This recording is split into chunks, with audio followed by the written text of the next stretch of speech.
కాదు ఆ దళిత స్త్రీని దేవదాసి చేస్తాడు, మరి బాపన స్త్రీని చేయరా లంచ కొడుక? దేవునికే కష్టమే కదరా.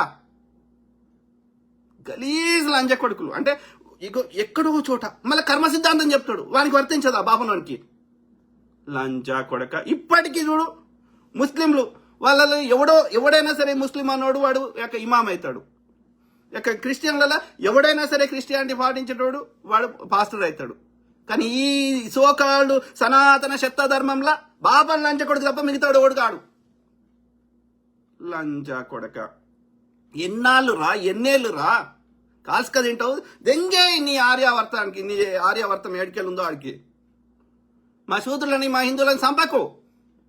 ఎడ్డి లంచ కొడుకులు బీసీలలో చిల్లర తీసుకొని తాగుడికి జంబి కత్తి పట్టుకొని రోడ్ల మీదకి వచ్చే లంచ కొడుకులకి, చదువు లేని లంచ కొడుకులకి ఏమి తెలుస్తావు? అది నిన్ను సాకలోడు ఎందుకు అన్నాడు, నిన్ను మంగలోడు ఎందుకు అన్నాడు? నీకు ఈ మంగలోడు అనేది నిన్ను గడ్డం గీక్కొని బతుకురా అని ఓడి చెప్పిండు. ఆ బాపన లంచ కొడుకు కాదురా.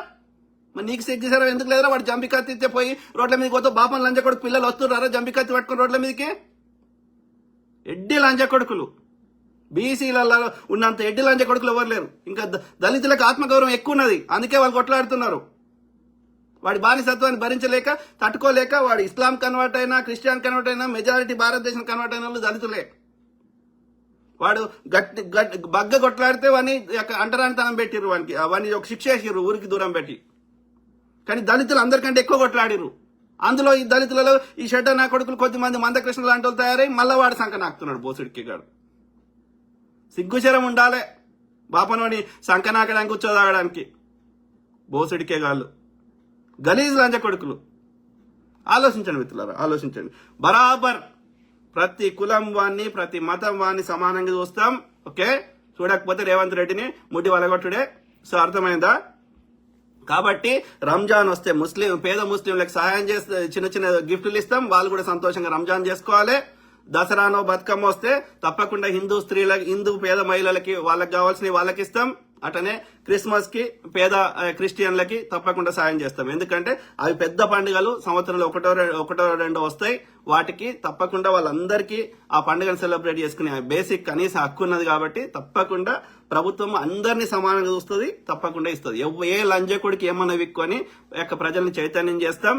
బీజేపీ ఆర్ఎస్ఎస్ ని వాళ్ళ ఫాదర్ ల్యాండ్ కి తరిమేద్దాం. ఓకే, ఆలోచించండి మిత్రులారా. గలీజ్ లంజా కొడుకును. అరే ఎథిక్స్ మోరల్స్ ఉండాలి కదరా. ప్రతిదాన్ని ఎవడన్నా పోస్ట్ పెట్టగానే ఈ కథం లంచ కొడుకులు వస్తారు. ఊరు ఉండదు, పేరు ఉండదు, దానికి వాళ్ళ లోగో ఉండదు, ఒక ఐడెంటిటీ ఉండదు. కామెంట్. ఎందుకంటే ఈ లంచ కొడుకులు పేడ్ చేసి ఆ పోస్ట్ ఎక్కువ పోవద్దు, నిజాలు బయటకు పోవద్దు. ఏం బతుకురా మీది? హిందువుల కోసమే గ్యాస్ సిలిండర్ ఇవ్వమనరా లంచ కొడుకుని? అంటే కట్టెలతో వండుకోవాలంట, కట్టెలతో మంచిగా ఉంటుందంట. వండుకోమని మోడీ గారిని లంచ కొడుకుని. మళ్ళీ ఈ సమస్య తీరిపోయినాక ఏం కాదు గ్యాస్ మళ్ళీ వండుకోండి అంటాడు. ఏం మనిషివిరా నువ్వు? వెనుముక లేదురా, సమగ్రత అంటే తెలియదురా, ఇంటిగ్రిటీ అంటే తెలియదురా. ఒక మాట మీద ఉండాలి. చిన్నప్పుడు మా సార్ చెప్పేటోడు, మంచి గొడ్డుకు ఒక దెబ్బ, మంచి మనిషికి ఒక మాట అనేటోళ్ళు. ఈ లంచ కొడుకులకి 1000 కొట్టినా సిగ్గుశరం రాదు. ఒక్క మాట మీద నిలబడరు. ఒక ఎథిక్స్ ఉండయి, ఒక మోరల్స్ ఉండయి. మొన్నటిదాకానేమో ఫాదర్ ల్యాండ్ పొగిడినరు, ఇరాన్ తిట్టిర్రు. ఎందుకు తిట్టిర్రా? వాడు ఏం చేసిర్రా? ఇరాన్ వాడు ఎవరికి పాపం చేసిండు? ఏ దేశం మీద అటాక్ చేసిండు? భారతదేశంతో అత్యంత సాన్నిహిత్య సంబంధాలు ఉన్నాయి. చాందహార్ అది పోర్టుని మనము అక్కడ నిర్మించుకున్నాం. వాడు ఎవరిని అటాక్ చేసిండు? అయినా ఈ లంచ కొడుకులు ఇరాన్ తిట్టిర్రు. మళ్ళీ ఈ లంచ కొడుకులు ఇప్పుడు మన గ్యాస్ కావాలి కాబట్టి ఆ అర్మూస్ నుంచి పంపించాలి కాబట్టి ఇలా ఇరాన్ కాలు మొక్కుతుర్రు. అరే మీకు ఒక ఎథిక్స్, మీకు ఒక మోరల్స్, మీకు ఒక సిద్ధాంతం ఉందారా బోసిడికే గాళ్ళు? పైసలు వస్తాయిపోతాయి. పైసలు ఎక్కడి నుంచి ఏంది అది? ఎలా ఏదున్నా అది భూమి మీదనే ఉంది. నువ్వు పుట్టక ముందు భూమి మీద ఉంది, నువ్వు చచ్చిపోతావు ఒక రోజు, మళ్ళా భూమి మీదనే ఉంటుంది రా బోసిడికే. నీ పేరు రాసుకుంటే అది నీది అవుతాదిరా. ఎవడు ఏ పేరు రాసుకున్నా ఆలోచించుర్రి. ఆ ధీరుబాయ్ అంబా అనేటోడు చచ్చిండు. వాడు ఎత్తుకపోయిండా చచ్చినాక? మళ్ళీ భూమి మీదనే ఉంది. వాడు పుట్టక ముందు భూమి మీద ఉంది, వాడు బతుకున్నప్పుడు వాడి పేరు రాసుకున్నాడు. వాడు చచ్చినాక మళ్ళీ భూమి మీదనే ఉంది కదరా. మరి నువ్వు ఏమీ తీసుకోవాలి, భూమికే ఉంటుందని తెలిసినాక నువ్వు భూమిలోకెళ్ళే వచ్చినావు, నువ్వు తిన్న ఆహారమే నీ శరీరం అయింది, మళ్ళీ నేను బొంద పెడితే మళ్ళీ మట్టి తయారవుతుంది అన్నప్పుడు, ఇక్కడ తీసుకోవడానికి ఏమీ లేదన్నప్పుడు ఎందుకురా బోసిడికే అందరిని ఇబ్బంది పెట్టి ఏం సాధిస్తారు లంజా కొడుకులు? కామన్ సెన్స్ ఎందుకు లేదు? ఆలోచించండి మిత్రులారా. మెల్లగా చెప్తే అర్థం కాదు ఈ లంజ కొడుకులకి, వాళ్ళ భాషలో చెప్పాలి, తప్పదు. రఫీ బాయ్ కోరుట్ల, నమస్తే అన్నయ్య. నమస్తే బ్రదర్, నమస్తే.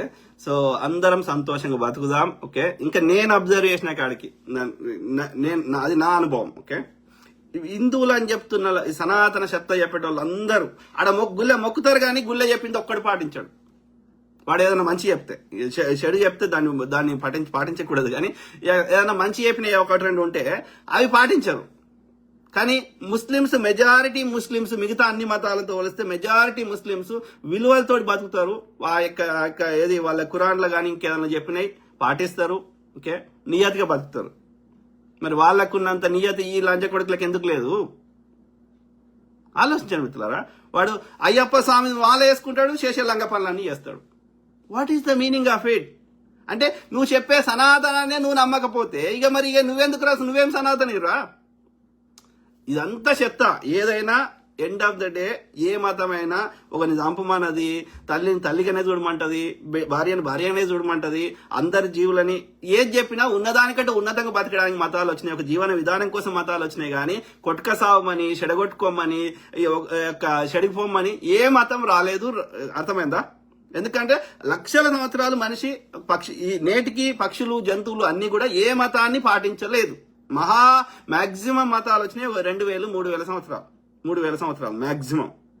మరి మనిషి పుట్టింది లక్షల సంవత్సరాలు. సో కాబట్టి ఉన్నదానికంటే ఉన్నతంగా బతకడానికి మతాలు తప్ప చెడగొట్టడానికి ఎవడు ఏం చెప్పలే. ఎవడన్నా అట్లా తప్పు చెప్తే వాడిని తన్నాలి పట్టుకొని మతం పేరు మీద. శాతగాని వాళ్ళు ఏ పని చేయడానికి ఒళ్ళు వంచని వాళ్ళే ఈ దేవుని పేరు చెప్పి అడుక్కునే భాష ఎక్కువైంది. అందులో ఈ పాస్టర్, ఈ క్రిస్టియానిటీలా అట్లనే ఈ సనాతన చెత్తలో ఎక్కువ ఉన్నారు. ఇస్లాంలో అట్లా తక్కువ ఉన్నారు. ఎవడో 100లో ఒక్కడు ఉంటాడు, తక్కువ మంది ఉంటారు. సో ఏది ఏమైనా సరే ఎవరిని నచ్చినోడాన్ని మొక్కో, వేరే వాళ్ళకి నష్టం చేయనంత వరకు, మూఢనమ్మకాల మీద దోసుకోనంత వరకు, ఏది మతం పేరు మీద కొట్లాటలు పెట్టినంత వరకు. Okay, simple. ఎందుకంటే దానివల్ల నాకు నష్టం కానప్పుడు నువ్వు ఎవరిని మొక్కున్నా నాకు అనవసరం. కానీ నేను చేసిన రీసెర్చ్ ప్రకారం ఆడ ఎవ్వడు లేడు, పైన ఎవ్వడు ఏడ కూర్చొని లేడు. కావాలంటే శాటిలైట్ పంపండి, స్పేస్ టెలిస్కోప్ లో చూడండి, స్పేస్ క్రాఫ్ట్ పంపండి, ఎవడన్నా కూర్చొని ఉంటే నాకు చూపెట్టు. సింపుల్. ఓకే, సో అది మిత్రులారా, కీప్ టాకింగ్, మాట్లాడుతూనే ఉంటా. ప్రతి అంశం మీద అవగాహన చేస్తా, మీ తరఫున వాయిస్ ఇస్తా. అట్లనే వాడు ఏ పార్టీ అన్నా కానీ ఏమన్నా కానీ తప్పు అంట, రైట్ అంట. ఎండ్ ఆఫ్ ద డే ప్రజల సొమ్ము, ప్రజల భూమి, ప్రజలకు చెందిన రిసోర్సెస్ అందరికి అందాలి. కొందరు దోసుకుంటా లేకపోతే కొన్ని ప్రాంతాలే అభివృద్ధి చేస్తా అంటే చూస్తూ ఊరుకోకూడదు. ఓకే.